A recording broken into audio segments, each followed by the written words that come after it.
Olá, pessoal, dando sequência aos nossos estudos aí via internet, né? Infelizmente, porque fomos acometidos com esse fato do coronavírus e por enquanto estamos ainda sem aulas presenciais. Então vamos seguir os estudos. Na semana passada eu passei uma atividade com vocês com conteúdo elaborado a partir de capacitores. Nós trabalhamos a lei de Ohm, né, a primeira e a segunda lei de Ohm. Depois nós trabalhamos os resistores, a associação, tipos de associações de resistores, e a partir disso nós falamos agora sobre capacitores, os tipos e associação de capacitores. Passei na semana passada a atividade, vou fazer aqui um resumo desses conceitos, né, de que é capacitor, para que serve, onde nós utilizamos. Então vamos lá. Os capacitores, eles são dispositivos eletrônicos que a gente usa para armazenar carga elétrica. E esses capacitores, o formato deles é composto por placas paralelas. E essas placas aí têm da variação dos mais simples aos mais complexos. Basicamente, vou passar aqui na próxima slide, ele tem aqui um modelo de como que é a estrutura física de um capacitor. Nós temos aqui os dielétricos, que é um material que a gente coloca em série entre duas placas metálicas. Então, basicamente, ele é composto por duas placas metálicas e um material dielétrico no meio, inserido aqui entre essas placas. Ou seja, esse material dielétrico, ele se comporta como um isolante. Até então, ele é um material isolante, e aí quando ele é submetido a uma determinada carga, quando a gente aplica aqui uma tensão nesse equipamentozinho agora, ele vai sofrer aí uma certa transformação e vai se tornar um condutor.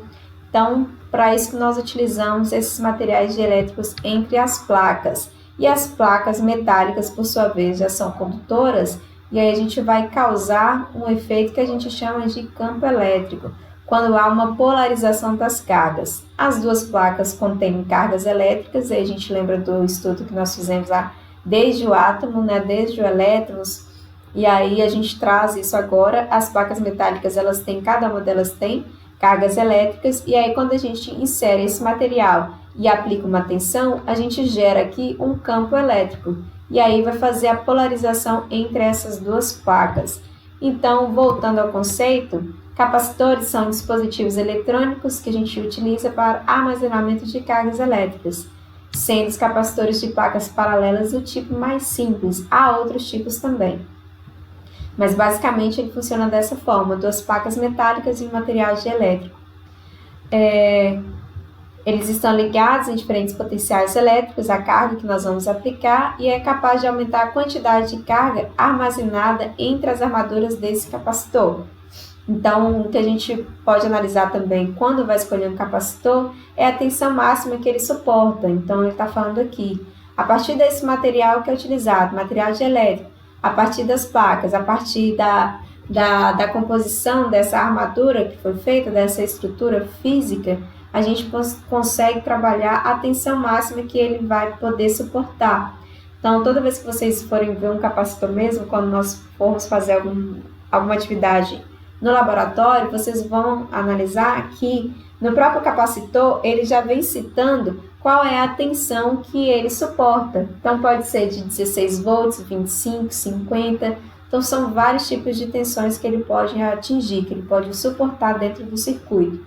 Então, é bom a gente observar isso também para a gente analisar no circuito qual é a tensão máxima que esse capacitor vai suportar.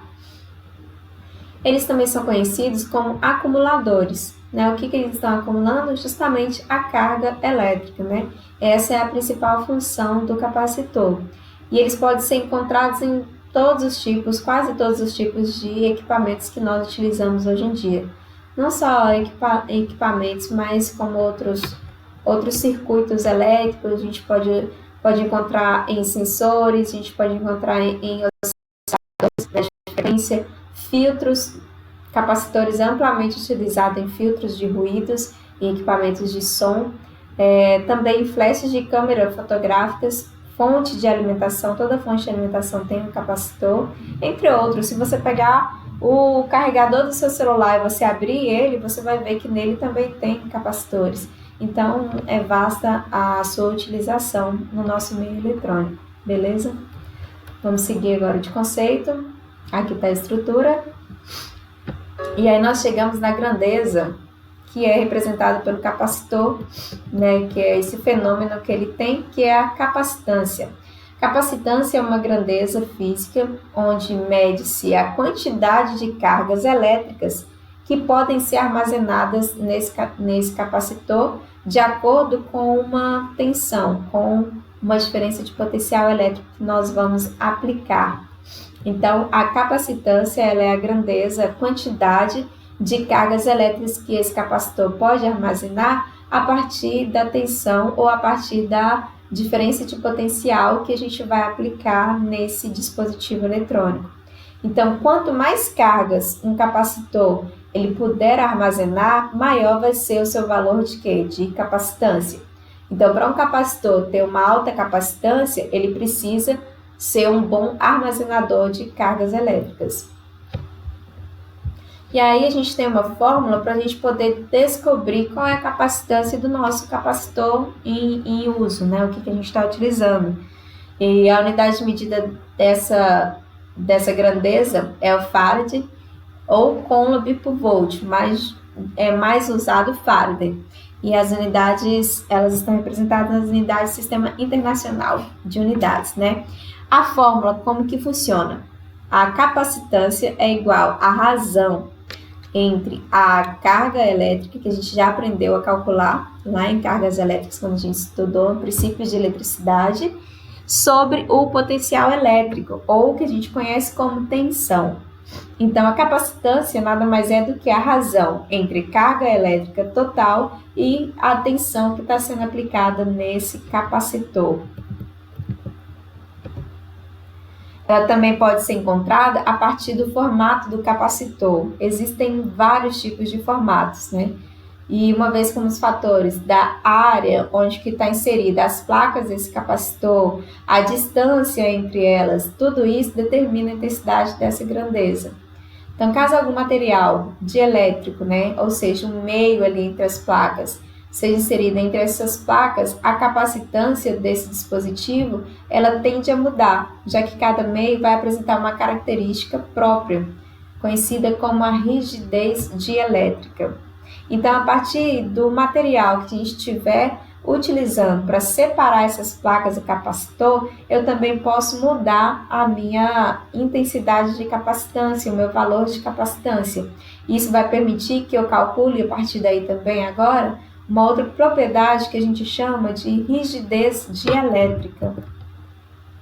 E essa rigidez dielétrica é justamente isso, a propriedade que esse material dielétrico tem para suportar o limite de tensão que ele foi inserido, o quanto que ele pode suportar dentro do circuito que você está utilizando.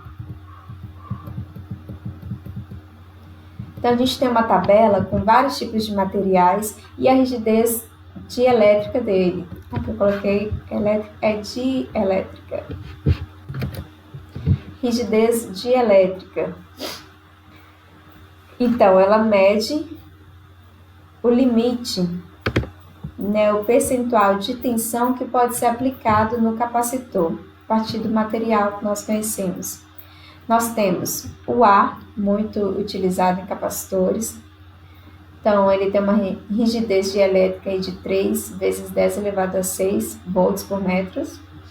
Temos aí vários outros materiais e sua relação. O papel, teflon, borracha, porcelana, madeira. A gente tem vários outros tipos de combinações que a gente trabalha no capacitor e a partir disso a gente calcula a sua rigidez dielétrica e a sua capacitância. Então, são propriedades que a gente analisa a partir do formato, da estrutura, como ela foi montada e do material que a gente está trabalhando. Quando a gente coloca as duas placas metálicas e no meio um material dielétrico, que aí a partir disso ele vai se tornar um condutor, ele vai causar essa eletrização entre essas placas, a gente fala que aqui agora surgiu um campo elétrico. Então, ele é possível calcular entre as placas do capacitor, sabendo da distância entre elas. Então, para a gente calcular esse campo elétrico, a gente vai trabalhar a razão da tensão ou potencial elétrico que a gente está aplicando no circuito e a distância onde estão as placas. Qual é a distância entre essas duas placas e qual é o potencial elétrico que a gente está aplicando? A partir disso, nós temos o valor de campo elétrico. Também a gente pode trabalhar a propriedade dentro de capacitores. E o campo elétrico ele só é possível graças à polarização de cargas. Veja que nessa imagem, nós temos aqui, primeiramente, só a estrutura de um capacitor, as duas placas metálicas aqui conectadas ao meio de elétrico, ao material de elétrico. Aqui, nós já estamos aplicando um potencial elétrico, né, a partir de uma bateria. Então, a gente está, a partir disso, polarizando esse circuito. Então, a gente lembra lá do início de cargas elétricas, né, que a gente fala que os elétrons, eles tendem a quê? A estabilizar. Então, como os elétrons, eles são cargas negativamente compostas, sejam cargas negativas, eles tendem a buscar o equilíbrio. Então, para que eles busquem o equilíbrio, eles correm atrás de quem? Dos prótons, das cargas positivas. Então, à medida que eles tendem a se unir aqui, eles causam esse efeito que a gente chama de polarização e a gente causa nesse equipamento um campo elétrico. Então, quando sujeitos ao intenso campo elétrico, os meios dielétricos ficam polarizados.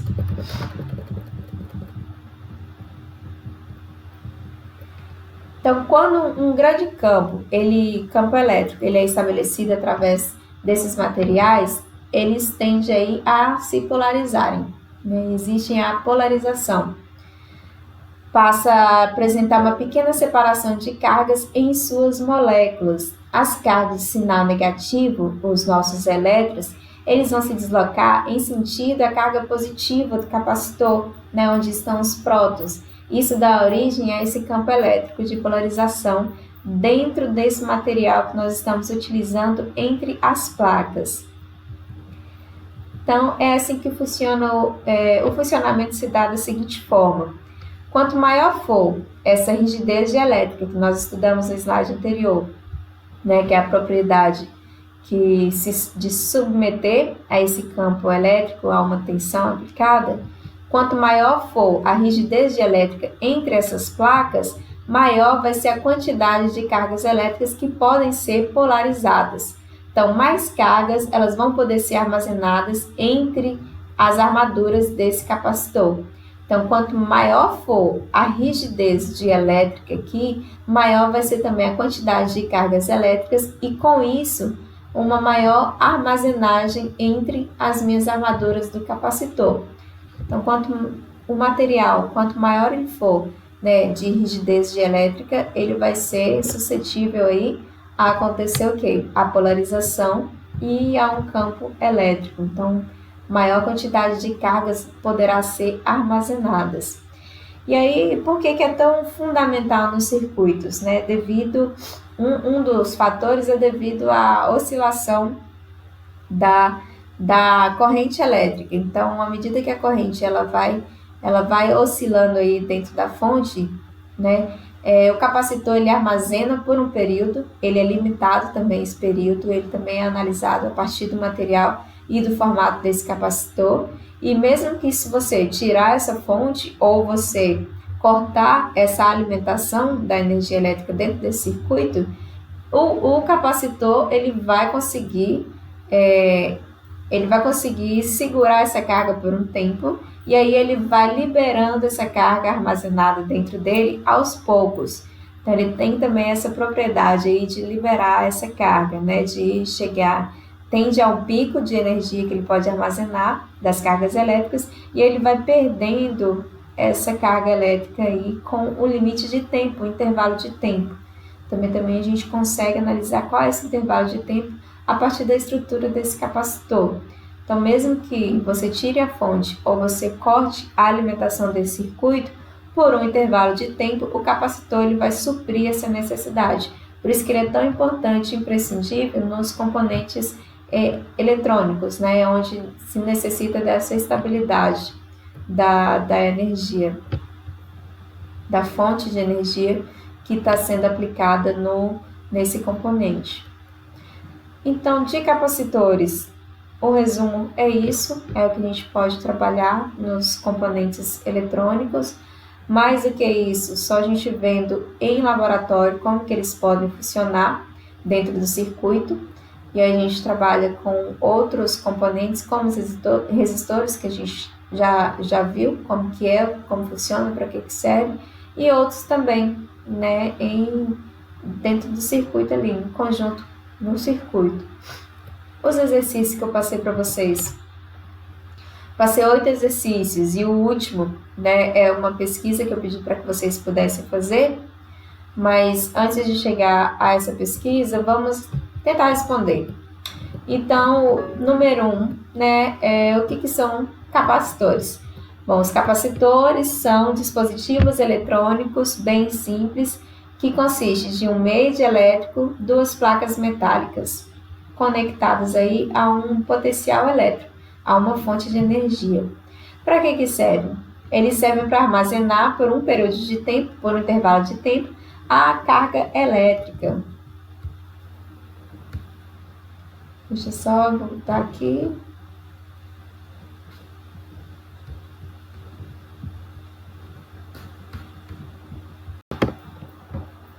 Pronto, teve um problema técnico aqui, mas já foi resolvido. Vamos às atividades, né? Então, falei no número 1, o que são capacitores? São dispositivos eletrônicos, né? Compostos aí por duas placas metálicas e um material dielétrico. Para que servem? Eles servem para armazenar energia elétrica, para armazenar cargas elétricas dentro do circuito. Quais são os tipos? Bom, a gente tem diversos tipos e eu sugiro a vocês que façam essa pesquisa, porque tem vários materiais que nós podemos utilizar. O mais encontrado, né, o que a gente mais utiliza é o capacitor eletrolítico e vale uma pesquisa sobre ele, sobre a estrutura, como é feita. Mas também tem outros, tem de poliéster, tem de cerâmica, tem de tântalo, tem de mica. Tem um que é utilizado em robôs, que ele é um formato diferente, que é o SMD, também pode ser trabalhado. Tem capacitores que são variáveis, a gente pode variar a partir do que a gente está trabalhando. Geralmente eles são utilizados em circuitos para rádio, né? Então, e tem outros aí que a gente pode utilizar também. Hoje não é mais fabricado, mas tem também de óleo e papel. Mas o que a gente mais utiliza hoje é o capacitor eletrolítico, beleza? Número 4, o que é capacitância? Bom, a capacitância é a capacidade que um capacitor tem de armazenar as cargas elétricas. E como que ela pode ser calculada? Ela pode ser calculada através da razão. Da razão entre a carga elétrica total e a tensão, que é o potencial elétrico que está sendo aplicado. Número 5, qual é a função da rigidez elétrica? Bom, a rigidez elétrica é o que a gente trabalhou, ela está relacionada à tensão, né, que pode ser suportada a partir desse componente eletrônico que a gente está trabalhando. Qual é o material dielétrico que está sendo trabalhado dentro do capacitor? Qual é a tensão que ele pode suportar? Número 6, e o campo elétrico? Como é possível calcular? Bom, o campo elétrico é a razão entre a tensão, que é o potencial elétrico que está sendo aplicado, e a distância das placas dentro do capacitor. Então, a gente faz esse cálculo e analisa qual é o campo elétrico que está inserido nesse capacitor. Número 7. Como é feita a polarização de cargas? A polarização de cargas é feita a partir de um potencial elétrico, né, quando se aplica uma fonte de energia, e aí a gente tem a movimentação das cargas. Então, os elétrons, eles tendem a ir para a placa que está carregada positivamente e ao contrário também. Nesse momento, a gente faz uma polarização das cargas e, com isso, o campo elétrico. Número 8, que foi a pesquisa que eu pedi para que vocês pudessem fazer. Da mesma forma que fazemos associação de resistores, nós vimos nas semanas passadas, também é possível a gente associar os capacitores dentro do circuito. Aí eu pedi que vocês pesquisassem como é feita a associação em série e paralela e como é o funcionamento, né, da tensão em corrente. Então, eu peguei aqui para vocês 2 exemplos. O primeiro aqui, na parte esquerda, nós temos 2 resistores em série dentro de um circuito, em série aqui na fonte, e aqui embaixo nós temos 3 resistores em paralelo. Então, para os capacitores, eles funcionam da forma contrária ao resistor. Por exemplo, lembra que para a gente resolver resistor em série, a gente basta somar o valor da resistência dos dois? Então, aqui seria R1 mais R2. No capacitor, a gente faz essa fórmula para capacitores em paralelo. Então, quando os capacitores estiverem em paralelo, o que a gente vai fazer? Somar. Então, aqui nós temos 3 capacitores, a gente faria a soma deles em paralelo. E aí, semelhantemente, o resistor que está em paralelo, a gente faz aquele cálculo, 1 sobre resistência equivalente é igual a 1 sobre R1 mais 1 sobre R2 e por aí vai, não é? Aí, para o capacitor, essa regra funciona no capacitores em série. Os capacitores em série, a gente tem que fazer aquela fórmula lá. 1 sobre a capacitância equivalente é igual a 1 sobre capacitor 1 mais 1 sobre capacitor 2 e por aí vai. Então, é só você lembrar que funciona da seguinte forma: resistores em série, capacitores em paralelo. Resistores em paralelo, capacitores em série. É assim que torna-se a associação, o método de resolver a associação de cada um deles dentro do circuito. Beleza? Bom, eu vou passar para vocês agora um formulário que vai ter questões onde vocês vão poder avaliar e já me enviar, vai direto para o meu e-mail, e onde eu vou avaliar como a avaliação 1, valendo 16 pontos. Essa avaliação ela deve ser feita de forma individual, tá bom? E aí eu vou passar o prazo que vocês podem estar resolvendo. Então, eu conto vocês na próxima aula. Até lá, fiquem com Deus. Um abraço.